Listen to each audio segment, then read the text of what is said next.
panjang. Hadis kedua, ati babal jannati fa astaftihu fa yaqulul khazin man anta fa aqulu Muhammad. Yang udah belajar kitab Mukhtarul Hadis udah dibahas ini. Ati saya datang. Ati saya datang babal jannati ke pintu surga. Babal jannati ke pintu surga. Astaftihu lalu saya minta dibukakan. Fayaqul khazin lalu malaikat penjaga pintu surga bertanya, man anta, siapa kamu? Jadi Nabi ini datang ke pintu surga. Di depan pintu surga ada penjaga, ada penjaganya yang dipimpin malaikat Ridwan. Jadi malaikat Ridwan itu pemimpin surga. Kalau kita kan malaikat Ridwan penjaga surga, karena dia pemimpin, dia punya pengakuan di surga, manajernya dia. Datang ke pintu surga, lalu Nabi Muhammad minta dibukakan. Malaikat penjaga surga pintu surga bertanya, emang kamu siapa?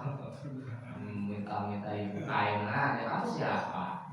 Pak Aqulu lalu saya menjawab, Muhammad, saya Muhammad. Pak Aqulu lalu malaikat penjaga pintu surga berkata, bika umirtu, sebabmu saya diperintahkan Allah aftaha supaya saya tidak membukakan pintu surga ini, supaya saya tidak membukakan pintu surga ini li ahadin kepada seseorang pun qablaka sebelum kamu. Kaget, oh Muhammad. Jadi malaikat penjaga pintu surga kaget, oh Muhammad. Ini nih karena kamu nih, ya, saya tidak diperbolehkan membuka pintu ini kepada siapapun sebelum dibukakan kepadamu. Jadi yang pertama kali masuk ke dalam surga nanti Nabi Muhammad Shallallahu Alaihi Wasallam, diikuti terus sama umatnya. Siapa umatnya yang bakalan diajak masuk ke dalam surga? Salah satunya adalah yang hidupnya selalu bersolawat kepadanya. Makanya banyak-banyakin solawat kepada Nabi Muhammad. Itu nanti cari ini.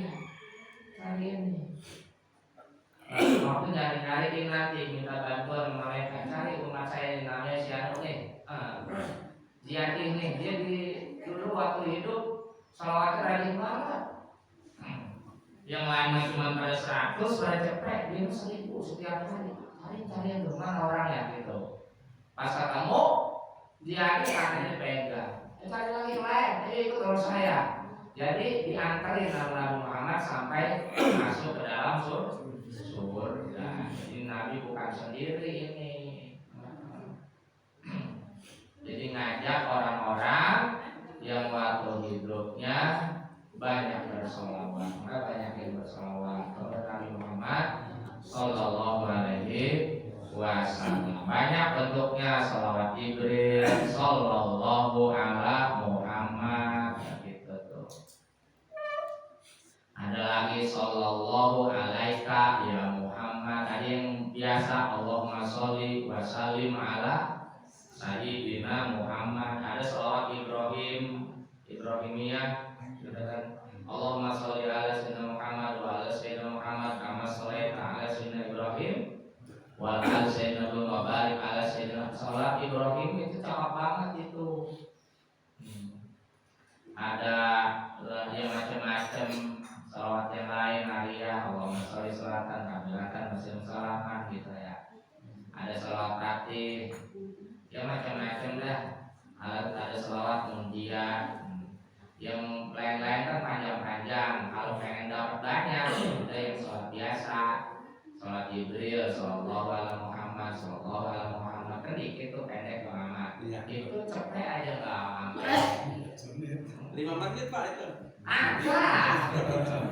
Orang saya juga bacanya gitu. Siapa apa yang udah apa saya udah apa yang Sallallahu alaihi Muhammad, sallallahu alaihi Muhammad. Ada yang umum, Allahumma sholli ala mau pakai Sayyidina mau kagak boleh, Allahumma sholli ala Sayyidina Muhammad gitu. Itu yang cepat, sama aja. Cuman bedanya nanti kalau di sholawat munjiat, sholawat nariyah itu ada doa minta ini minta itu gitu. Kalau itu sholawat nggak ada minta-mintaan. Sholawat murni itu sallallahu alaihi wasallam nggak ada minta-mintaan itu. Kalau minta berarti nanti habis sholawat selesai kita minta, kita doa mau sama Allah, bedanya gitu. Banyak-banyakin di situ.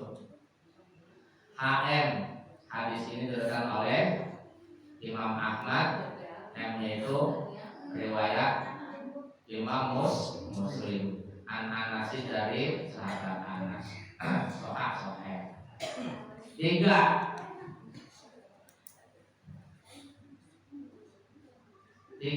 akhiruman, orang terakhir. Akhiruman, orang terakhir. Yadkhulul jannata, yang masuk ke dalam surga. Rajulun adalah orang laki-laki. Yuqalu lahu, yang bernama Juhainatu, Juhaina. Nanti ada orang yang paling docing. Nanti paling docing. Paling terakhir masuk surga namanya Juhaina. Alhamdulillah itu kan Juhaina. Maka jangan namain anak Juhaina. Bu Ahmad Juhaina. Paling docing nih ganti masuk ke dalam surga. Paling terakhir banget. Yang lain udah ribuan tahun lagi terakhir baru masuk nih Juhaina namanya. Kalau orang pertama masuk surga Nabi Muhammad, tapi Nabi Muhammad walaupun pertama nyariin umatnya yang rajin selawat tuh bakalan diajakin setelah Nabi Muhammad tuh. Nah ini paling docing. Orang yang paling docing paling terakhir masuk surga orang laki-laki, bukan orang perempuan. Alhamdulillah ibu. Ibu nggak termasuk. Yang paling terakhir orang laki-laki, bukan orang perempuan. Juhaina, yuqalu lahu Juhaina, dikenal namanya Juhaina. Fayaqulu, lalu berkata ahlul jannati, penduduk surga, inda Juhaina, pada Juhaina, al-khobarul yakin adalah informasi yang yakin, informasi yang benar. Itu benar ya Pak? Jadi penduduk surga juga kasih tahu nanti yang bakal baik itu namanya Juhaina. Baru pada tahu penduduk surga Juhaina namanya. Siapakah itu Juhainanya? Mungkin yang namanya Juhaina ya.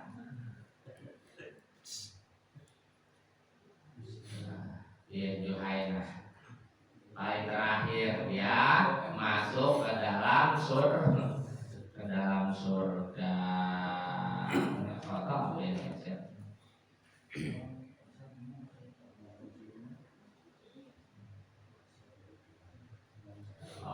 Terdapat hadis ini dari Imam Khatib di kitab tarikhnya. Fi riwayati Malik an Ibnu Umar, dari Ibnu Umar. Doif. Tapi hadisnya doif. Akhiru qaryatin, tempat terakhir. Akhiru qaryatin, negara terakhir. Akhiru qaryatin, negara terakhir. Min qurul islami, dari negara Islam. Min qurul islami, dari negara Islam. Khoroban, rusaknya. Khoroban, rusaknya. Al-Madinah tuh, negara Madinah. Negara pada rusak semuanya. Yang paling terakhir rusak Madinah. Lagi Iran, hancuran Irak, hancuran tanah. Mekah yang ada Masjidil Haram pernah bulanan. Madinah paling terakhir. Kenapa Madinah paling terakhir? Ya salah satunya adalah orang Madinah itu akhlak baik-baik, bagus-bagus. Makanya Nabi Muhammad diterima di Madinah. Orang yang masuk Islam terbanyak dia di Madinah gitu. Sampai kuburan Nabi Muhammad ada di Madinah gitu kan. Karena ada orang tercinta di situ. Namanya Nabi Muhammad Shallallahu Alaihi Wasallam. Maka kerusakan terakhir ya, di hari kiamat Madinah. Tirmizi, hadis ini diriwayatkan oleh Imam Tirmizi an Abi Hurairah dari Abu Hurairah sahih. Wallahu a'lam bissawab.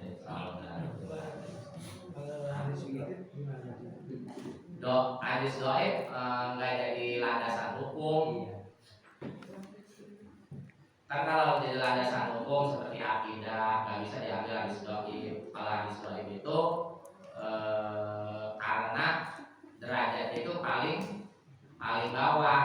Kan pertama namanya sahih, kedua hasan, ketiga dhaif. Yang menyebabkan hadis ini sahih, hasan, dhaif bukan karena hadisnya, karena yang meriwayatkan hadis itu satu aja ya, begitu ketatnya kalau orang ahli hadis, satu aja yang misalnya Haji mah orangnya suka nongkrong di warung kopi agak bisa ngeliatin hadis ya. Jadi kalau ahli hadis itu ketat itu dia punya kalau boleh begini begitu. Jadi bukan banyak syarat-syaratnya. Ada yang suka ngobrol, walaupun lama tapi suka ngobrol tuh sama teman-teman. Ini derajatnya turun, jadi begitu derajatnya turun. Jadi bukan berarti apa namanya dhaif. Hadis tersebut benar-benar bukan dari Nabi, bisa jadi benar dari Nabi, cuma hati-hati ini yang mereka begini gitu.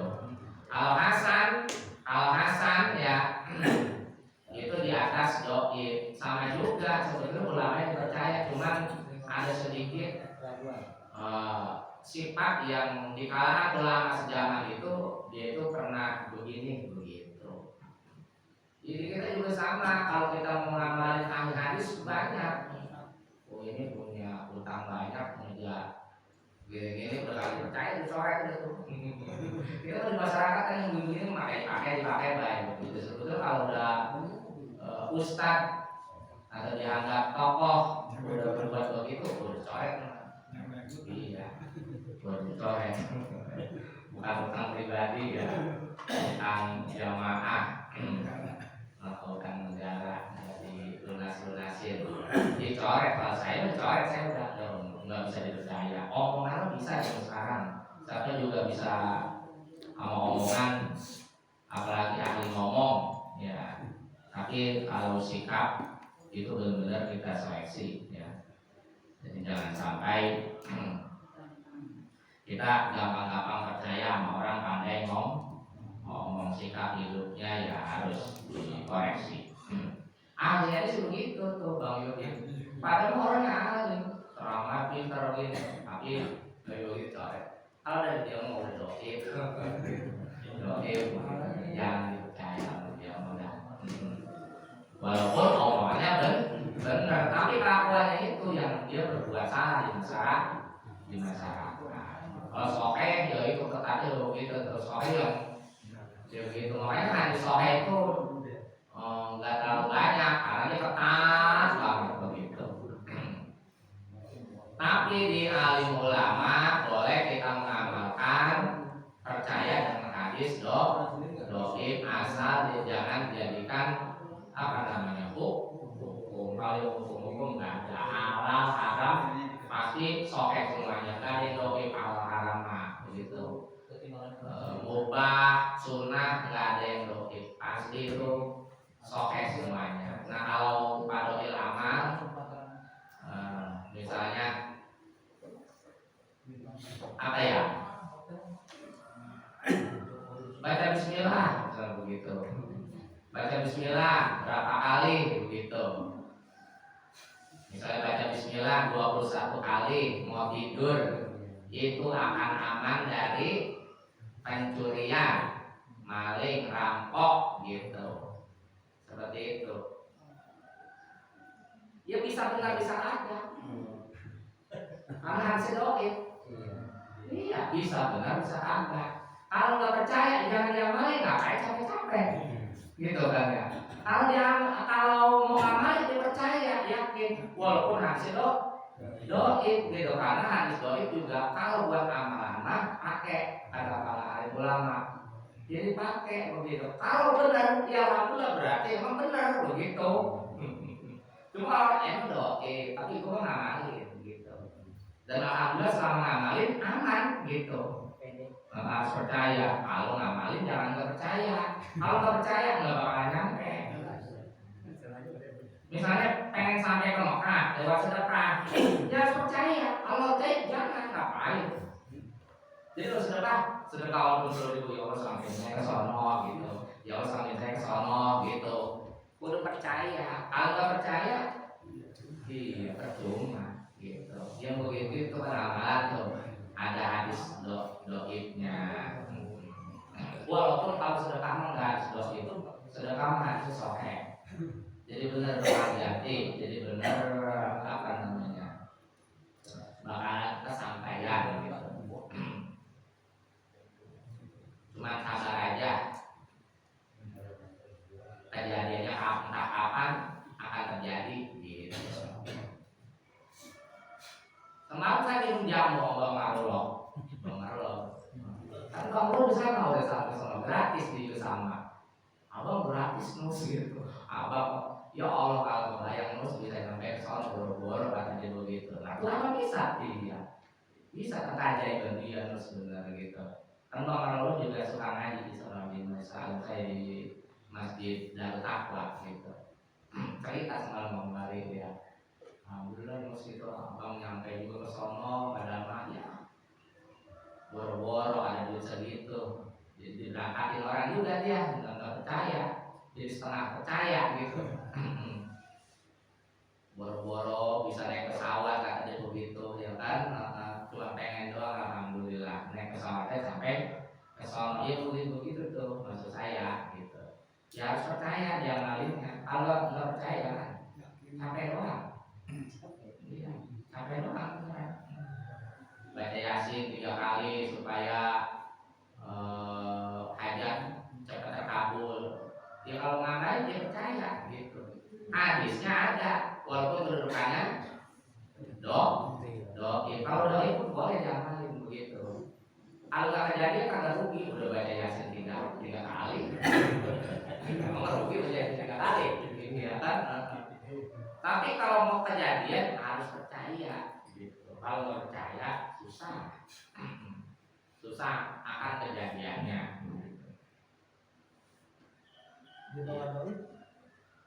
Maudu, ya kalau maudu jangan. Di bawah doib, kalau palsu jangan, emang bukan hadis begitu. Kayak makanlah buah terong, kalau buah terong itu menyembuhkan berbagai penyakit. Emang jangan ada buah terong. Ada hadis gitu.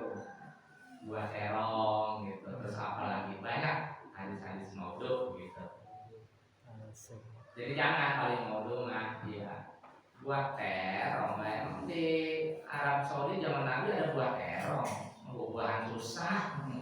Datang-datang ada hadis buah terong. Nah ini sedikit ini kata ulama yang dari negara mana tuh begitu dia. Gitu. Kalau maudhu mah jangan diamalin.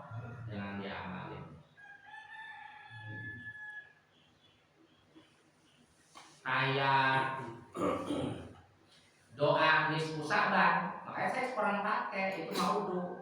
Kalau di tahrim, habisnya sih suka pakai baik kadang-kadang ya. Lebih baik ditinggalin karena ada satu ayatnya itu yang maudhu itu kan ayat tentang Lailatul Qadar. Kenapa dipakai buat nisfu Sa'ban, pakai nyambung, makanya itu maudhu. Makanya kalau mau doa nisfu Sa'ban udah jangan pakai itu dah. Pakai doa yang bebas aja begitu. Iya, kalau amal disusahannya doib, tapi tetap kita laksanain kan gitu kan. Karena baca Yasin 3 kali kan bagus baca Yasin 3 kali.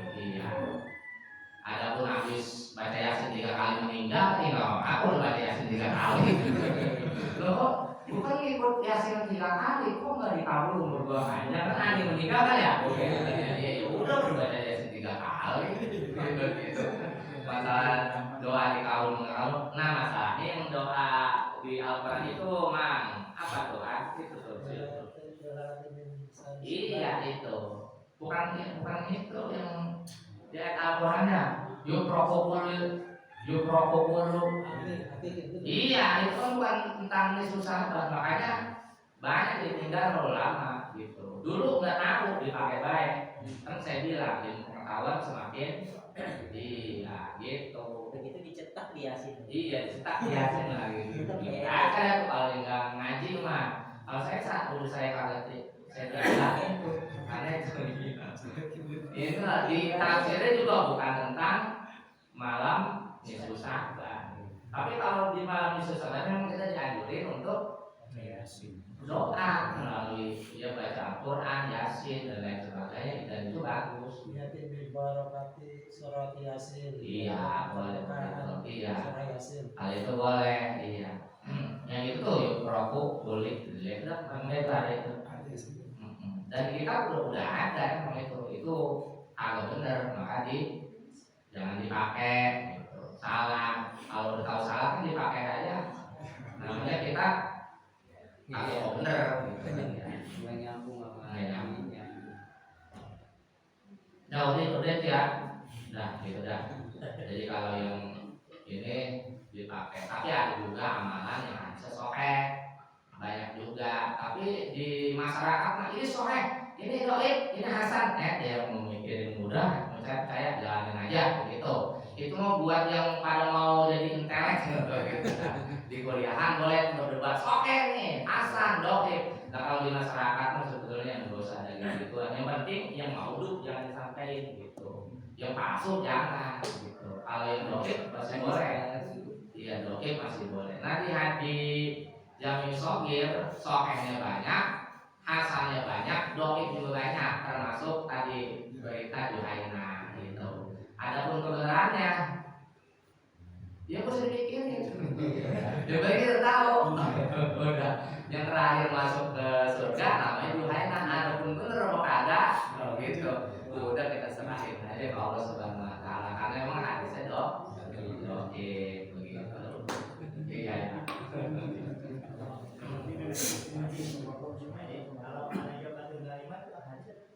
Hadis, itu mah. Iya. Kebersihan kebersihan itu tanda iman. Kalau orang beriman itu pasti bersih. Kalau jorok, kamar mandi jorok banget, najis bukan orang beriman tuh mah. Biasa di kamar mandi tuh orang beriman, males banget nyuci kamar mandi doang. Kamar mandi, woi lah pada apa? Iya, lengket banget begini tuh tempat toilet kita begitu. Maka masjid musola kagak pantas bau. Itu tanda dari iman tuh. Masjid bau. Di situ tuh harum, paling harum. Mau yang semahal pakai harum. Saya tegur tuh musola Haji Hamdani. Ini gimana sih? Khas banyak. Toilet bau, nggak boleh begitu. Beliin besok Bang Haji. Gue beliin. Gara-gara saya ngomong beliin. Kan wangi banget ya. Nah begini nih orang Islam mah musola aja bau. Toiletnya gimana sih? Nah, kan saya kan salah datang saya suka ini. Bau aku gimana sih? Langsung saya protes. Kalau protes guru kan langsung didengerin. Kau baik-baik dia aku udah juga semacam itu lagi. Tenang aja kalau gua ngomong sekali pasti denger. Yang hubungannya di guru ya kan. Kalau saya juga sama bukannya di guru cuma sepupu maka kita dengerin. Gitu tuh. Ini gimana sih? Pelit banget saya gitu mulu. Nih diakuin tapi belum disuratin bang dengerin. Wakafnya kan disuratin, iya. Ya begini saja, iya disuratin gara-gara saya ngomong begitu. Karena saya melihat orang wakaf pada begitu, termasuk masjid kita kan jadi ribut-ributan sekarang, aduh, repot ya. Karena guru ya kan didengerin ya. Maksudnya kan saya kan posisi bukan guru ya biasa aja gitu. Jalan gitu ya. Sohe itu ya. Sohe ya. Ada anazopa ke ada tawuru sakrul iman gitu. Jadi jangan sampai kita kotor badan, apalagi kotor hati paling susah. Belajar aja kita kalau bersih, hatinya gimana gitu ya kan? Ada orang badan bersih, hatinya tetap kotor. Ada hatinya bersih, badan kotor kan kayaknya nggak mungkin lah begitu. Kecuali dia pemulung kan emang kagak bisa bersih gitu.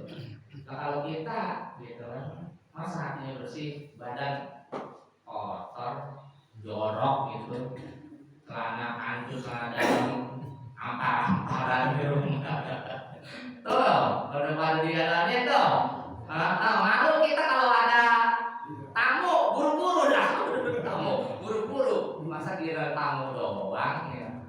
Harus rapi kan, harus rapi udah. Omelin bocah dah tuh kalau nggak nyuci piring sendiri, kesian ibu emak nyuci piring tuh. Makan narok, minum narok, capek nyuci piring. Bener saya kan sering nyuci piring. Capek. Saya kalau makan saya cuci sendiri, ini sendiri nggak ada tuh. Saya udah biasain begitu selama. Karena saya mikir lebih capek orang. Saya suka kesel anak itu. Tina saya didik mana? Tina cuci piring sendiri, kamu sendiri. Nanti ntar saya mah di situan jarang ada piring. Ya paling gagak gitu kan. Dari dulu nggak biasa cuci piring gitu kan. Ini biasanya tuh dan begitu. Kalau saya mau menggorengnya saya cuci mana? Kenapa ini gorengan saya cuci dandang yang nyuciin. Cari. Itu minta cari. Yang gorengnya Baju saya malas, capek banget nih baju mah.